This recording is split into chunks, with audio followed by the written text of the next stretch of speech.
Hello everyone, welcome to my channel Tanuja Bio Studies. Today we will talk about the theory of natural selection which was given by Darwin. इससे पहले हमने बात की थी theory of acquired character, जिसको किसने दिया था? लेमार्क ने दिया था। वो लेमार्क की थ्योरी को फुली एक्सेप्ट नहीं किया गया क्योंकि उसकी थ्योरी में उसने बोला था कि एक्वायर्ड कैरेक्टर ही है जो नेक्स्ट जनरेशन में पास ऑन होते हैं। That was disprove later on. तो अब डार्विन के पॉस्टुलेट्स के बारे में बात करते हैं कि उसने क्या क्या पॉस्टुलेट्स दिए अपनी थ्योरी में। डार्विन का theory that was given in 1859। Darwin ने जब अपना थ्योरी दिया उससे पहले वो किससे इंस्पायर हुआ था? He got inspired by a scientist name was Thomas Malthus. Okay, इसने क्या देखा? थॉमस मैल्थस का एक पब्लिकेशन देखा था on the population. The publication was given on the population. Fine, the particular name is the on the principle of population, जिसमें मैल्थस ने बात की थी कि अवेलेबिलिटी ऑफ फूड कितना है, ठीक है, स्पीशीज का ग्रोथ कैसे होता है, that is the geometric growth, मतलब कि बहुत लार्ज स्केल पे स्पीशीज ग्रोथ होती है। अब लिमिटेड फूड है तो उसमें स्ट्रगल होता है, और उसके अलावा नेचर भी क्या करती है, जो एक्सेसिव पॉपुलेशन साइज है उसको भी कैसे भी कंट्रोल करती है, लाइक नेचुरल कैलेमिटीज के थ्रू, फ्लड के थ्रू, अर्थक्वेक के थ्रू। फाइन, तो ये सब बातों के बारे में जब बात की तो डार्विन ने जब इस पब्लिकेशन को पढ़ा, ही got inspired and he wrote a book that was the origin of species. और उस बुक में उसने बात करी थी किसकी? थ्योरी ऑफ नेचुरल सिलेक्शन की बात की थी। This book was based on two main aspect. One was the branching descents. क्या था? ब्रांचिंग डिसेंट्स, मतलब कि किसके बारे में बात की? अडेप्टिव रेडिएशन के बारे में बात करी। इसके बारे में डार्विन पहले ही बात कर चुका था। About what? गैलापागोस आइलैंड पे जब उसने डार्विन फिंचेस देखे थे सारे, तो उस बारे में उसने वहाँ बात की थी कि ये अडेप्टिव रेडिएशन शो करते हैं। And the second one was the convergent radiation, ठीक है, जिसको दूसरा नाम यहाँ पे दिया गया नेचुरल सिलेक्शन। तो इन दो एस्पेक्ट्स पर उसकी बुक में बात किया गया। चलिए अब बात करते हैं कि उसके क्या क्या पॉस्टुलेट्स थे। The first postulate it was about the rapid multiplication, मतलब कि जो भी ऑर्गेनिजम्स है ये ग्रोथ करता है तो बहुत ही रैपिड ग्रोथ करता है। और ग्रोथ कैसा होता है? दिस ग्रोथ इज जियोमेट्रिक, ठीक है। दो तरह का ग्रोथ होता है, अरिथमेटिक एंड जियोमेट्रिक। जियोमेट्रिक बहुत मल्टीप्लिकेशन में ग्रोथ करता है, सो इस वजह से क्या होता है, उसका साइज बहुत कम टाइम में बहुत ज़्यादा पॉपुलेशन बढ़ जाता है। जैसे कि फॉर एग्जांपल पैरामीशियम का अगर देखें तो ये अपने आप को डुप्लीकेट करता है एवरी 16 आवर्स, मतलब 16 घंटे में वो अपने आप को डबल कर लेता है, ठीक है। अगर हम उसकी ग्रोथ को देखें टिल फॉर 5 ईयर्स ओनली, अगर 5 साल में उस पैरामीशियम की ग्रोथ देखें, it will become 1000 times volume जो होगा इसका, it will be 1000 times more than the earth volume.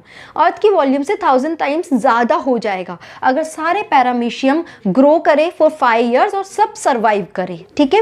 ऐसे ही बैक्टीरिया का जो रेप्लिकेशन टाइम होता है that is about 20 minutes. Her 20 minutes में बैक्टीरिया अपने आप को डुप्लीकेट करता है।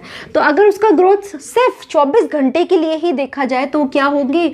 इट विल बी 4.7 × 10⁻21 बैक्टीरिया होंगे, जो क्या होगा? It is around 2000 ton weight on the earth, ठीक है।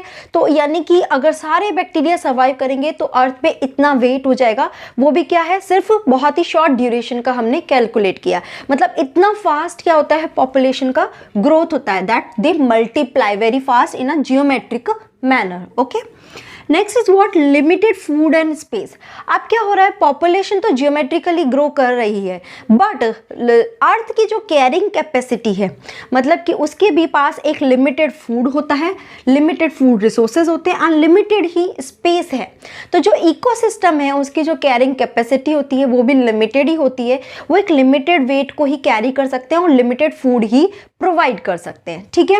अब लिमिटेड फूड एंड स्पेस होने की वजह से थर्ड पॉस्टुलेट्स दिया गया, that was the struggle for existence, कि अब फूड तो कम है, लिमिटेड स्पेस भी है, हैबिटेट भी कम है, बट पॉपुलेशन बहुत ज़्यादा है। तो क्या होगा, सारे ऑर्गेनिज्म एक दूसरे के साथ क्या करेंगे, कंपटीशन करना शुरू कर देंगे, सो दैट उनको सरवाइव करना है।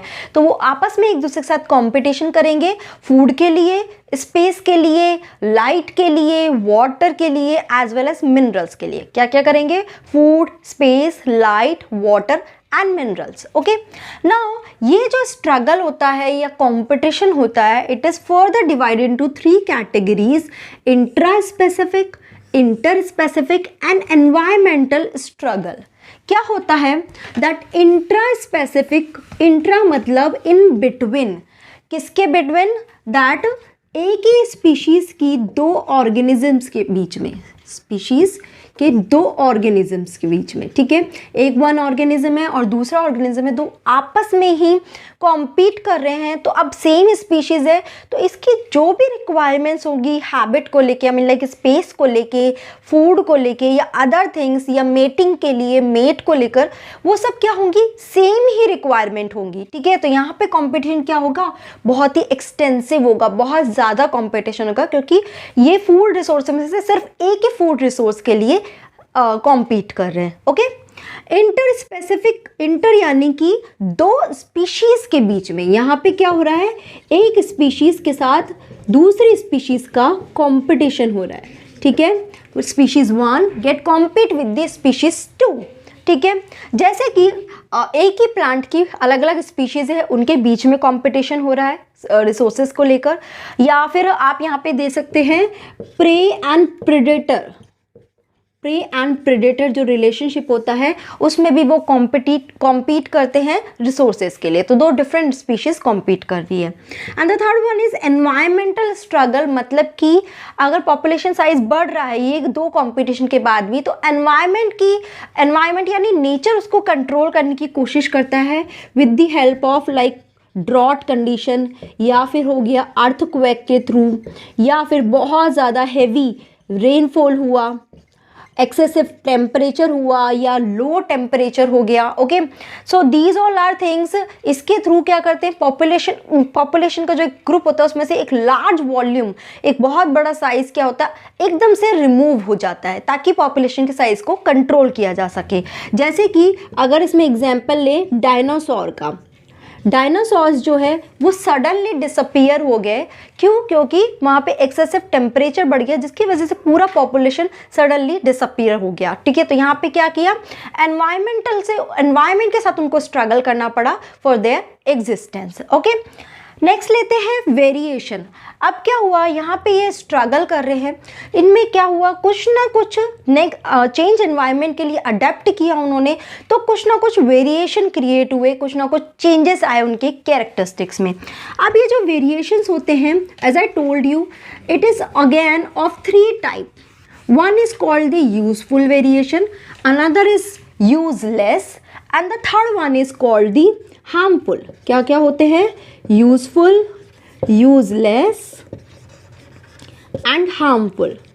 ओके, तो यूजफुल जो वेरिएशन होगा, it is good for the species, वो उसको सर्वाइव करने में हेल्प करेगी, कंपटीशन में भी वो उसको क्या करेगी, एक प्लस पॉइंट देगी, और वो अपने एनिमीज को से साथ इजीली कॉम्पीट कर पाएंगे। तो यूजफुल जो होते हैं, they are called as the selective advantage. Okay, useless जो होता है, it is like a silent, and harmful जो होते हैं, they are called as the selective disadvantage. Clear? ठीक है, फाइन। अब सपोज किसी स्पीशीज में हार्मफुल वेरिएशन क्रिएट हुआ, तो वो उसके लिए तो डिसएडवांटेज ही हो गया, क्योंकि अब वो क्या हो गया, वीक हो गया, और वो अपने सामने जो कॉम्पिटिटर है उससे हार सकता है, उसके साथ कॉम्पीट नहीं कर पाएगा। क्लियर? तो उसके बेसिस पे नेक्स्ट पोस्टुलेट आता है, that is the natural selection, कि अब क्या हुआ, based on the selective advantage and selected disadvantage, nature क्या करती है, नेचर उसको सेलेक्ट करती है ऑर्गेनिजम्स को आगे कंटिन्यू रखने के लिए, आगे सर्वाइव करने के लिए। तो जिसके पास सेलेक्टिव एडवांटेज होता है वो क्या करेगा, सर्वाइव कर पाएगा, अपने एनिमीज को के साथ वो स्ट्रॉन्ग होगा, तो वो ज़्यादा एग्जिस्टेंस शो कर पाएगा, ठीक है, और जो हार्मफुल वाला होगा वो डाई आउट हो जाएगा। तो नेचर ने उस सेलेक्टिव बेस्ट वन को सिलेक्ट किया और उसे आगे कंटिन्यू करवाया, ठीक है। This is also called as the survival of fittest. This natural selection term was given by Darwin himself, and survival of fittest was given by the Spencer. Okay तो Spencer ने इसको बोला सर्वाइवल ऑफ फिटेस्ट कि जो सबसे ज्यादा fit होगा वो सर्वाइव करेगा, जो अनफिट होगा वो नहीं कर पाएगा। इसमें नेचुरल सिलेक्शन में एक और टर्म आता है, that is the artificial selection, ठीक है। ये तो नेचर ने डिसाइड किया, बट मैन मेड भी क्या करता है, आर्टिफिशियल सिलेक्शन करता है। जैसे कि well known example of cabbage. Cabbage जो होता है वाइल्ड कैबेज, उसमें क्या हुआ, बेस्ट जो वैरायटी है, बेस्ट जो फूड है उसको पिक किया, उसको सिलेक्ट किया और आगे उसको ग्रो कराया। तो क्या हुआ, बेस्ट क्वालिटी ऑफ फूड उसके थ्रू हम सिलेक्ट कर सकते हैं। That is called the artificial selection. Next is what, inheritance of useful variation. अब क्या हुआ, जो बेस्ट वन था, जो सबसे फिटेस्ट था, that was selected by the nature. अब क्या होगा, वो अपने जितने भी कैरेक्टर्स हैं उसको क्या करेगा, नेक्स्ट जनरेशन को पास ऑन करेगा और अपनी कंटिन्यूटी बनाए रखेगा। तो वो क्या करेगा, ये सारे कैरेक्टर क्या होंगे, इनहेरिटेबल होंगे, जो क्या होंगे, उसके प्रोजेनी में ट्रांसफर हो जाएंगे मोस्टली। और डेफिनेटली ये सब क्या होंगे, यूजफुल वेरिएशन ही होंगे। अगर हार्मफुल होगा तो वो सर्वाइव ही नहीं कर पाएगा। Fine. And the last one is what, speciation. मतलब क्या कि एक पेरेंट ने क्या किया, जो भी उसने एक्वायर्ड किए कैरेक्टर, उसको उसने क्या, वो नेचर ने उसको सेलेक्ट कर लिया क्योंकि वो यूजफुल वेरिएशन थे। सेलेक्ट करने के बाद अब क्या हुआ, उसने अपने प्रोजेनी में ट्रांसफर कर दिया ना। प्रोजेनी में हो सकता है कि नेचर के थ्रू और कुछ नए कैरेक्टर यूजफुल वेरिएशन एक्वायर किए, तो धीरे धीरे क्या हो गए, ये यूजफुल वेरिएशन जो होंगे ये पाइल अप हो जाएंगे, ठीक है, बढ़ते जाएंगे बढ़ते जाएंगे बढ़ते जाएंगे और थोड़ा थोड़ा थोड़ा हर बार नेक्स्ट जनरेशन में थोड़ा सा चेंज होगा as compare to their previous generation. समझ आ रहा है, प्रीवियस जनरेशन से कुछ ना कुछ उसमें बेटर इंप्रूवमेंट होगा और कुछ चेंज होगा। और फिर धीरे धीरे धीरे धीरे क्या होगा, एक टाइम आएगा कि ये पाइल अप होते होते एक डिफरेंट स्पीशीज जनरेट कर देगा जो अपने पेरेंट यानी कि एंसेस्टर से टोटली डिफरेंट होगी। बट क्या होगा, बेटर बेटर बेटर होते होते एक न्यू स्पीशीज जनरेट हो गया। जैसे कि क्या हो गया, एप्स जो है हमारे एंसेस्टर है, अब उससे बेटर क्वालिटी होते होते होते now we are human being. So there are two species, apes and human being, हम दो अलग अलग स्पीशीज है। Okay, so this is how they lead to formation of a new species. Understood, this is called speciation. So ये क्या है, 7 postulates दिए गए डार्विन ने अपनी थियोरी में। डेफिनेटली अगर कोई पोस्टुलेट्स भी दिया जाता है तो उसके कुछ ना कुछ क्रिटिसिज्म भी होते हैं। Now let's have a look of those criticism. तो ये सब क्या है, क्रिटिसिज्म है। चलिए इनको क्विकली देखते हैं। वेरिएशन, जैसे कि डार्विन ने बताया कि वेरिएशंस जो क्रिएट होते हैं ये एक जनरेशन से दूसरी जनरेशन में पास ऑन होते हैं, बट ही कुडंट टेल कि ये जनरेट कैसे होते हैं, ऐसा क्या मैकेनिज्म होता है जिसकी वजह से ये वेरिएशन जनरेट होते हैं, वो नहीं बता पाया, इसका ओरिजिन नहीं बता पाया। एज वेल एज जो म्यूटेशंस होते हैं ये कैसे बेनिफिशियल होते हैं या क्रिएट कैसे होते हैं, उसके बारे में भी ये नहीं बता पाया। Next is pangenesis. मतलब क्या कि जो वेरिएशन होते हैं एक जनरेशन से दूसरी जनरेशन में पास ऑन होते हैं, ये तो उसने बोल दिया, बट ये कैसे पास ऑन होते हैं, ऐसा क्या मैकेनिज्म होता है, ये उस चीज़ को भी एक्सप्लेन नहीं कर पाया। मतलब लाइक उसने एक्सप्लेन तो किया, उसने क्या किया, उसने बोला कि यहाँ पे क्या होते हैं, कुछ इनहेरिटेबल पार्टिकल्स जनरेट होते हैं, ठीक है। इस इनहेरिटेबल पार्टिकल्स को उसने क्या बोला, दे आर कॉल्ड जेम्यूल्स, या फिर उनको बोला पेंजेंस। ओके, ये इनहेरिटेबल जो पार्टिकल्स होते हैं ये हर ऑर्गन के सेपरेट जनरेट होते हैं। जैसे कि लिवर का इनहेरिटेबल पार्टिकल जनरेट हो गया, स्मेल के लिए हो गया, आईज के लिए हो गया, हैंड के लिए हुआ, लेग्स के लिए। मतलब कि पूरी बॉडी में जितने भी पार्ट्स हैं या जितने भी सेंसेस हैं उन सब के लिए एक सेपरेट इनहेरिटेबल पार्टिकल्स जनरेट होता है। फिर जब क्या होता है, गैमीट्स बनना होता है, ये सब क्या होते हैं, पार्टिकल्स जाके ब्लड में मिक्स हो जाते हैं और ब्लड में मिक्स होके फिर क्या करते हैं, जब गैमीट्स बनते हैं तो ये ब्लड के थ्रू गैमीट्स के पास चले जाते हैं और गैमीट्स को प्रोवाइड हो जाते हैं, जिसके साथ ही गैमीट्स में ये सारी जो भी कैरेक्टरिस्टिक्स है वो पास ऑन हो जाती है। अब सपोज लिवर में कोई वेरिएशन क्रिएट हुआ तो वो वेरिएशन भी गैमीट्स के पास पहुंच गया, यानी कि ऑफस्प्रिंग के पास पहुंच गया। उसने इस तरह का कुछ थियोरी दिया which was later disprove by the theory of what, germ plasm theory.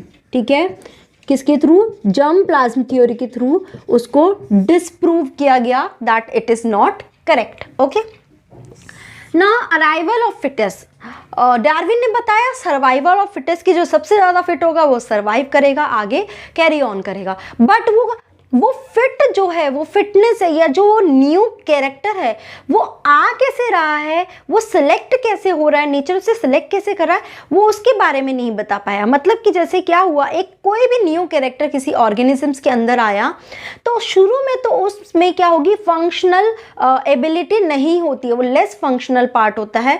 तो नेचर उसे सेलेक्ट ही क्यों कर रहा है शुरू में, तो इनिशियली वो कैसे आया, बाद की बात तो हम जानते हैं कि नेचर उसे बाद में वो इम्प्रूव होता गया और वो सिलेक्ट होता गया, बट शुरू में वो आया कैसे, that he couldn't explain. Next is over specialization. क्या होता है, कुछ बार कुछ ऑर्गन ज़्यादा स्पेशलाइज हो जाते हैं और ज़्यादा डेवलप हो जाते हैं एंड समटाइम्स क्या होते हैं, वो हिंड्रेंस की तरह काम करते हैं, हमारे लिए प्रॉब्लमेटिक हो जाते हैं, बट स्टिल वो प्रेजेंट होते हैं हमारी बॉडी में। मतलब कि नेचर उसको फिर भी सेलेक्ट कर रहा है, दो दे आर नॉट यूजफुल, वो यूजफुल नहीं है, फिर भी नेचर उसे क्यों सेलेक्ट कर रहा है, क्योंकि अकॉर्डिंग टू डार्विनिज्म नेचर सिर्फ बेस्ट यूजफुल वेरिएशंस को ही सेलेक्ट करता है और आगे पास ऑन कराता है।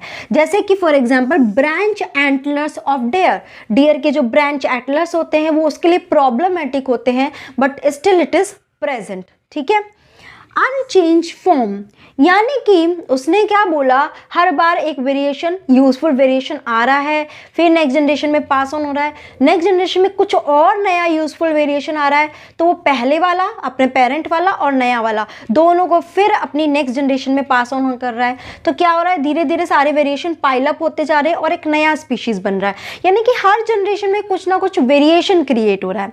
बट यहाँ पे सिलेंजिनेला, इसमें क्या है, मिलियन ईयर्स तक भी इसमें कोई वेरिएशन क्रिएट नहीं हुआ, स्टिल नेचर इसको क्या कर रही है, सेलेक्ट कर रही है, और वो आज के डेट में भी प्रेजेंट है। मतलब ये डाई आउट नहीं हुआ या एक्सटेंट नहीं हुआ, सो वो इस चीज़ का आंसर नहीं दे पाया।